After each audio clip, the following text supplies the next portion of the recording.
ਅਜਿਹੇ ਕੇਸ ਜਿਹੜੇ ਹੁੰਦੇ ਆ ਡਿਫਾਲਟ ਹੋ ਜਾਂਦੇ ਆ।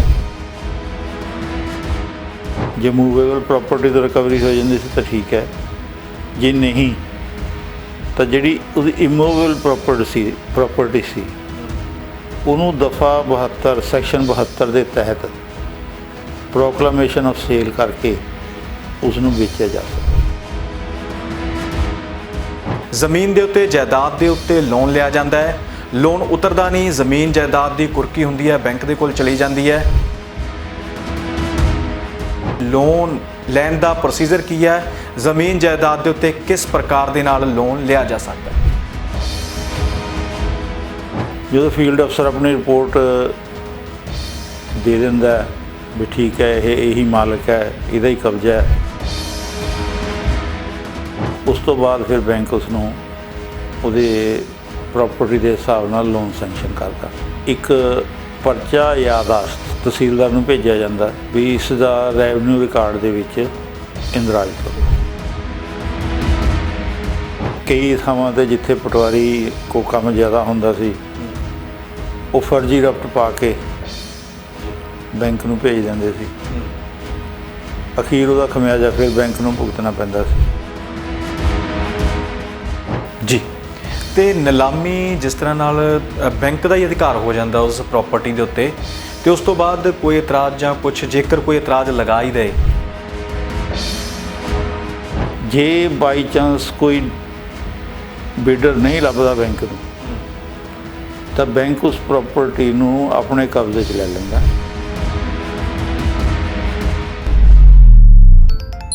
ਸਤਿ ਸ਼੍ਰੀ ਅਕਾਲ। ਸਾਡਾ ਖਾਸ ਪ੍ਰੋਗਰਾਮ ਨਾਇਬ ਤਹਿਸੀਲਦਾਰ.com ਕਾਨੂੰਨ ਜਾਇਦਾਦ ਦਾ ਦੇਖ ਰਹੇ ਦੇਸ਼ ਵਿਦੇਸ਼ ਦੇ ਦਰਸ਼ਕਾਂ ਦਾ ਮੈਂ ਧਰਮਿੰਦਰ ਸੰਧੂ ਸਵਾਗਤ ਕਰਦਾ ਹਾਂ।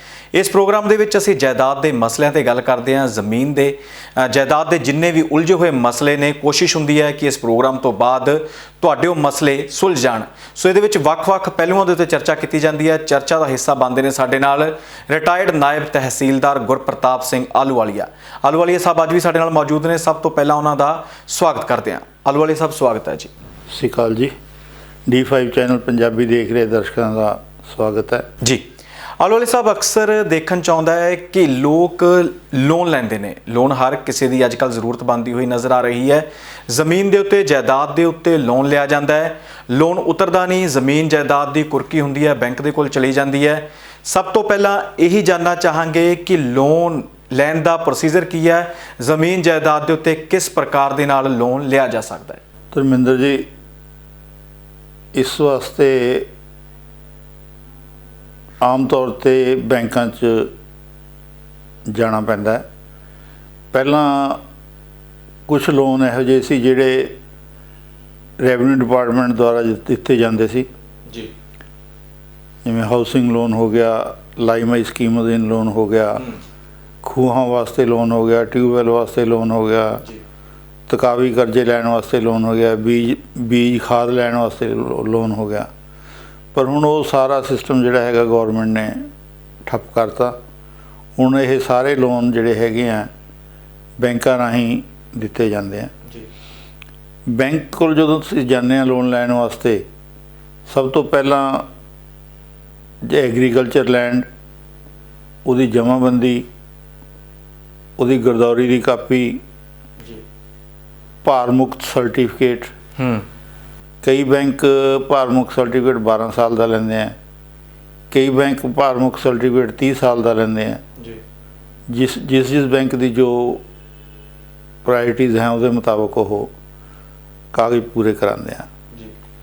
ਇਸ ਤੋਂ ਬਾਅਦ ਉਹਨਾਂ ਦਾ ਫੀਲਡ ਅਫਸਰ ਜੋ ਕਾਨੂੰਨ ਕਹਿੰਦਾ ਉਹਦੇ ਮੁਤਾਬਕ ਫੀਲਡ ਅਫਸਰ ਮੌਕੇ 'ਤੇ ਜਾ ਕੇ ਉਸ ਪ੍ਰਾਪਰਟੀ ਦੀ ਪੁੱਛ ਪੜਤਾਲ ਕਰਦਾ ਹੈ, ਪਟਵਾਰੀ ਤੋਂ ਪੁੱਛਦਾ, ਆਸੇ ਪਾਸੇ ਲੋਕਾਂ ਤੋਂ ਪੁੱਛਦਾ, ਉਹਦੀ ਜਾਣਕਾਰੀ ਲੈਂਦਾ। ਭਾਵ ਫੀਲਡ ਅਫਸਰ ਨੂੰ ਗਹਿਣੇ ਕੀਤੀ ਜਾਣ ਵਾਲੀ ਜਾਇਦਾਦ ਦੀ ਪੂਰੀ ਜਾਣਕਾਰੀ ਹੋਣੀ ਜ਼ਰੂਰੀ ਹੈ ਜੀ। ਪਰ ਕਈ ਕੇਸਾਂ ਵਿੱਚ ਅਜਿਹਾ ਨਹੀਂ ਕੀਤਾ ਜਾਂਦਾ। ਫੀਲਡ ਅਫਸਰ ਅਣਗਹਿਲੀ ਕਰਦੇ ਆ, ਬਾਅਦ 'ਚ ਉਹ ਫਿਰ ਬੈਂਕਾਂ ਨੂੰ ਭੁਗਤਣਾ ਪੈਂਦਾ ਜੀ। ਜਦੋਂ ਫੀਲਡ ਅਫਸਰ ਆਪਣੀ ਰਿਪੋਰਟ ਦੇ ਦਿੰਦਾ ਵੀ ਠੀਕ ਹੈ ਇਹ ਇਹੀ ਮਾਲਕ ਹੈ, ਇਹਦਾ ਹੀ ਕਬਜ਼ਾ ਹੈ। ਉਸ ਤੋਂ ਬਾਅਦ ਫਿਰ ਬੈਂਕ ਉਸ ਨੂੰ ਉਹਦੇ ਪ੍ਰੋਪਰਟੀ ਦੇ ਹਿਸਾਬ ਨਾਲ ਲੋਨ ਸੈਂਕਸ਼ਨ ਕਰਦਾ ਜੀ।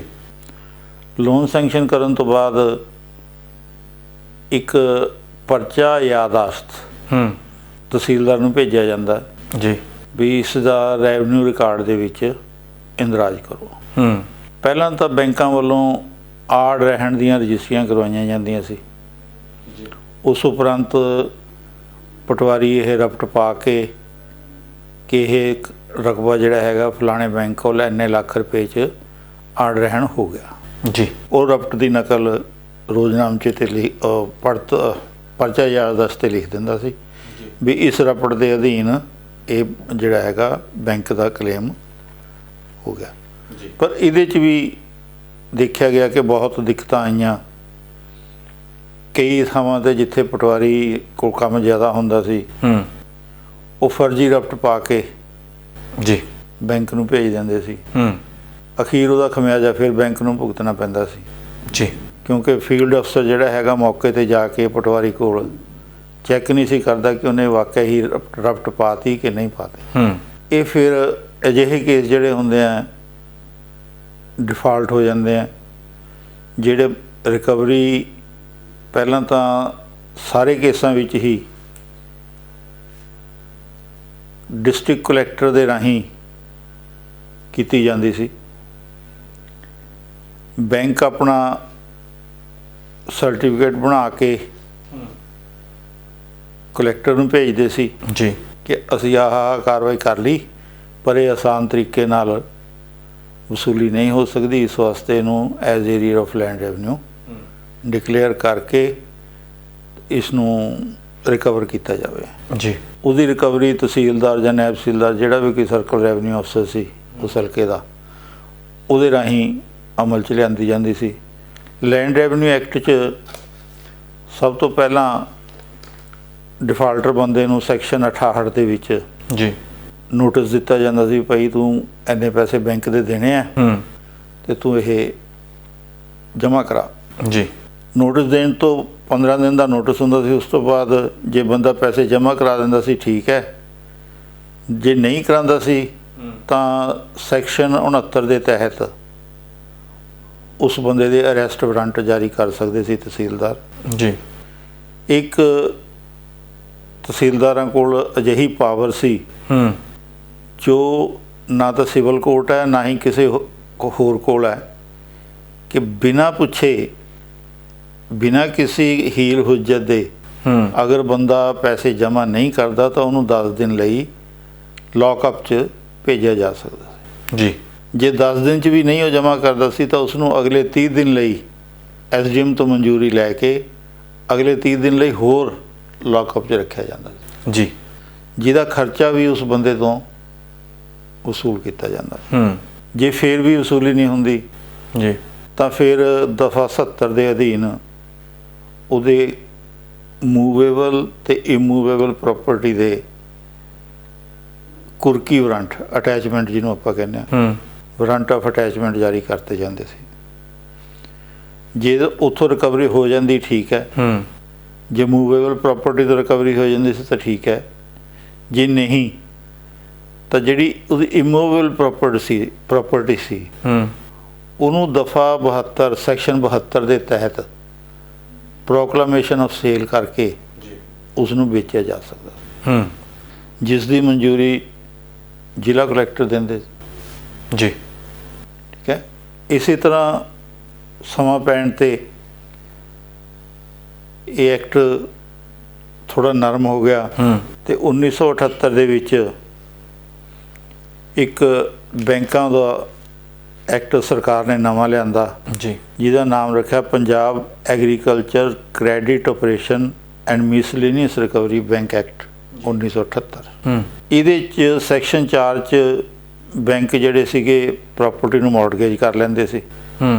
ਜੇ ਬੰਦਾ ਕਿਸ਼ਤਾਂ ਨਹੀਂ ਸੀ ਭਰਦਾ, ਡਿਫਾਲਟ ਕਰ ਜਾਂਦਾ ਸੀ ਤਾਂ ਸੈਕਸ਼ਨ 8 ਦੇ ਵਿੱਚ ਉਸ ਦੀ ਮੋਡ ਆਫ ਰਿਕਵਰੀ ਹੈ ਜਿਹਨੂੰ ਆਪਾਂ ਕੋਰਸਿਵ ਮੈਥਡ ਕਹਿੰਦੇ ਆ, ਉਸੇ ਤਰ੍ਹਾਂ ਉਹ ਡਿਮਾਂਡ ਨੋਟਿਸ, ਫਿਰ ਉਹਦਾ ਪੋਜੈਸ਼ਨ ਨੋਟਿਸ, ਫਿਰ ਉਹਦਾ ਪ੍ਰੋਕਲੇਮੇਸ਼ਨ ਆਫ ਸੇਲ, ਤੇ ਇਹਦੇ 'ਚ ਇੱਕ ਪ੍ਰੈਸਕ੍ਰਾਈਬਡ ਆਫਿਸਰ ਬਣਾਇਆ ਜਾਂਦਾ ਸੀ ਜਿਹਨੂੰ ਸਾਰੇ ਅਧਿਕਾਰ ਦਿੱਤੇ ਗਏ ਸੀ।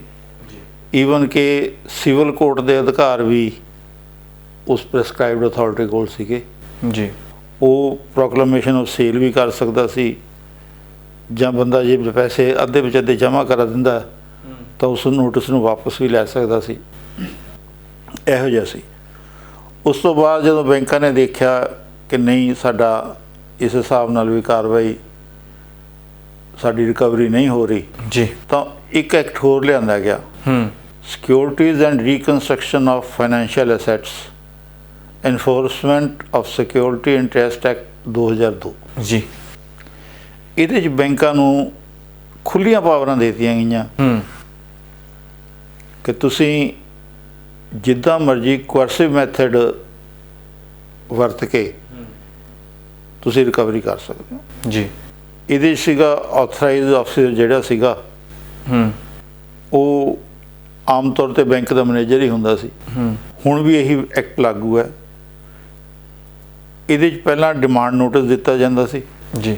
ਡਿਮਾਂਡ ਨੋਟਿਸ ਜਿਹੜਾ ਹੈਗਾ, ਬੈਂਕ ਜੇ ਤਾਂ ਸਰਵਿਸ ਹੋ ਜਾਂਦੀ ਸੀ ਤਾਂ ਵੀ ਠੀਕ ਹੈ, ਨਹੀਂ ਤਾਂ ਉਹ ਉਹਦੇ ਰੈਜ਼ੀਡੈਂਸ 'ਤੇ ਪੇਸਟ ਕਰਕੇ ਕਰ ਸਕਦੇ ਸੀ।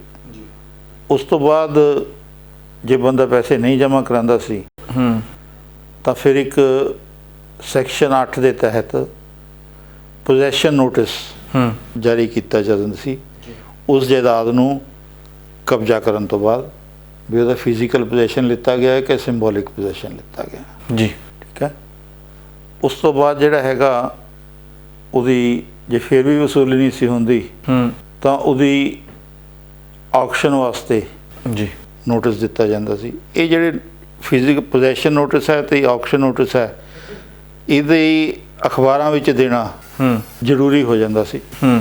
ਇਹ ਦੋ ਅਖਬਾਰਾਂ 'ਚ ਜਿਹੜੇ ਨੈਸ਼ਨਲ ਲੈਵਲ ਦੇ ਹੁੰਦੇ ਆ ਜੀ, ਉਹਨਾਂ 'ਚ ਛਪਵਾਇਆ ਜਾਂਦਾ ਤੇ ਉਸ ਤੋਂ ਬਾਅਦ ਉਸ ਜਾਇਦਾਦ ਦੀ ਜਿਹੜੀ ਹੈਗੀ ਹੈ ਡੇਟ ਫਿਕਸ ਕਰਕੇ ਉਹਦੀ ਨਿਲਾਮੀ ਕਰਤੀ ਜਾਂਦੀ ਆ ਜੀ। ਤੇ ਨਿਲਾਮੀ ਜਿਸ ਤਰ੍ਹਾਂ ਨਾਲ ਬੈਂਕ ਦਾ ਹੀ ਅਧਿਕਾਰ ਹੋ ਜਾਂਦਾ ਉਸ ਪ੍ਰਾਪਰਟੀ ਦੇ ਉੱਤੇ, ਤੇ ਉਸ ਤੋਂ ਬਾਅਦ ਕੋਈ ਇਤਰਾਜ਼ ਜਾਂ ਕੁਛ, ਜੇਕਰ ਕੋਈ ਇਤਰਾਜ਼ ਲਗਾ ਹੀ ਦੇ ਫਿਰ ਉਹ ਸਿਵਲ ਕੋਰਟ ਦਾ ਮੈਟਰ ਹੋ ਜਾਂਦਾ ਜੀ। ਜੇ ਬਾਈ ਚਾਂਸ ਕੋਈ ਬਿਡਰ ਨਹੀਂ ਲੱਭਦਾ ਬੈਂਕ ਨੂੰ ਤਾਂ ਬੈਂਕ ਉਸ ਪ੍ਰਾਪਰਟੀ ਨੂੰ ਆਪਣੇ ਕਬਜ਼ੇ 'ਚ ਲੈ ਲੈਂਦਾ ਜੀ, ਤੇ ਉਹਨੂੰ ਸਾਲ ਦੇ ਸਾਲ ਲੀਜ਼ ਤੇ ਦੇ ਕੇ ਆਪਣੇ ਪੈਸੇ ਪੂਰੇ ਕਰ ਸਕਦਾ, ਜਾਂ ਉਸ ਨੂੰ ਸਾਲ ਪਾ ਕੇ 6 ਮਹੀਨੇ ਪਾ ਕੇ ਦੁਬਾਰਾ ਉਹਦੀ ਸੇਲ ਵੀ ਕੀਤੀ ਜਾ ਸਕਦੀ ਜੀ। ਤੇ ਉਹ ਜਿਸ ਤਰ੍ਹਾਂ ਦੇ ਨਾਲ ਸੇਲ ਹੋ ਜਾਂਦੀ ਹੈ ਤਾਂ ਬੈਂਕ ਦੇ ਥਰੂ ਹੀ, ਬੈਂਕ ਤੋਂ ਹੀ ਸਿੱਧੀ ਉਹਦੀ ਰਜਿਸਟਰੀ ਹੁੰਦੀ ਹੈ ਜਿਸਨੇ, ਹਾਂ, ਬੈਂਕ ਉਹਨੂੰ ਸਰਟੀਫਿਕੇਟ ਜਾਰੀ ਕਰਦਾ, ਸੇਲ ਸਰਟੀਫਿਕੇਟ ਜੀ। ਸੇਲ ਸਰਟੀਫਿਕੇਟ ਜਾਰੀ ਹੋਣ ਤੋਂ ਬਾਅਦ ਉਹ ਤਹਿਸੀਲਦਾਰ ਕੋਲ ਜਾ ਕੇ ਰਜਿਸਟਰ ਹੋ ਜਾਂਦਾ।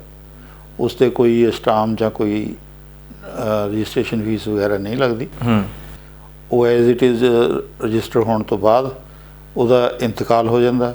ਇੰਤਕਾਲ ਹੋਣ ਤੋਂ ਬਾਅਦ ਉਹ ਜਿਹੜੇ ਲਾਸਟ ਬਿਡ ਦਿੱਤੀ ਹੁੰਦੀ ਹੈ ਉਹਦੇ ਨਾਮ 'ਤੇ ਪ੍ਰਾਪਰਟੀ ਚੜ੍ਹ ਜਾਂਦੀ ਹੈ। ਜਲਵਾਲੇ ਸਾਹਿਬ, ਤੁਸੀਂ ਬੜੇ ਸਾਫ਼ ਸ਼ਬਦਾਂ ਦੇ ਵਿੱਚ ਤੇ ਸੌਖੇ ਸ਼ਬਦਾਂ ਦੇ ਵਿੱਚ ਦੱਸ ਦਿੱਤਾ ਹੈ ਕਿ ਕਿਸ ਤਰ੍ਹਾਂ ਦੇ ਨਾਲ ਲੋਨ ਦਾ ਪ੍ਰੋਸੀਜਰ ਅੱਜ ਤੋਂ ਕੁਝ ਸਾਲ ਪਹਿਲਾਂ ਕਿਸ ਤਰ੍ਹਾਂ ਲੋਨ ਦਿੱਤਾ ਜਾਂਦਾ ਸੀ ਤੇ ਕਿਹੜੇ ਹਾਲਾਤਾਂ ਦੇ ਵਿੱਚ ਬੈਂਕ ਜ਼ਮੀਨ ਜਾਇਦਾਦ ਨੂੰ ਆਪਣੇ ਕੋਲ ਕਰ ਲੈਂਦਾ ਸੀ ਤੇ ਉਸ ਤੋਂ ਬਾਅਦ ਉਹਦੀ ਬਿਡ ਕੀਤੀ ਜਾਂਦੀ ਸੀ, ਉਸ ਨੂੰ ਵੇਚ ਦਿੱਤਾ ਜਾਂਦਾ ਸੀ। ਸੋ ਤੁਹਾਡਾ ਬਹੁਤ ਬਹੁਤ ਧੰਨਵਾਦ ਹੈ ਜੀ। ਸਤਿ ਸ਼੍ਰੀ ਅਕਾਲ।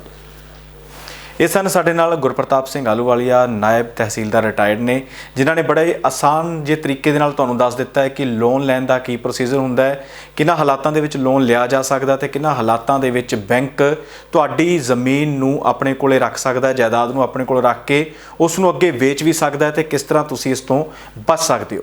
ਸੋ ਇਸੇ ਤਰ੍ਹਾਂ ਹੋਰ ਅਗਲੇ ਐਪੀਸੋਡ ਦੇ ਵਿੱਚ ਫਿਰ ਨਵੀਂ ਚਰਚਾ ਲੈ ਕੇ ਹਾਜ਼ਰ ਹੋਵਾਂਗੇ। ਫਿਲਹਾਲ ਇਜਾਜ਼ਤ ਦਿਓ। ਧੰਨਵਾਦ। E5 ਚੈਨਲ ਪੰਜਾਬੀ ਹੁਣੇ ਸਬਸਕ੍ਰਾਈਬ ਕਰੋ, ਬੈਲ ਆਈਕਨ ਤੇ ਕਲਿੱਕ ਕਰੋ। ਕੀ ਹੁੰਦੀ ਹੈ ਜਮ੍ਹਾਂਬੰਦੀ, ਕਿਵੇਂ ਬਣਦੀ ਹੈ ਵਸੀਅਤ, ਜ਼ਮੀਨ ਜਾਇਦਾਦ ਦੇ ਹਰ ਮਸਲੇ ਤੇ ਕਰਾਂਗੇ ਚਰਚਾ। ਦੇਖਣਾ ਨਾ ਭੁੱਲਣਾ ਸਾਡਾ ਖਾਸ ਪ੍ਰੋਗਰਾਮ naibtehsildar.com ਕਾਨੂੰਨ ਜਾਇਦਾਦ ਦਾ।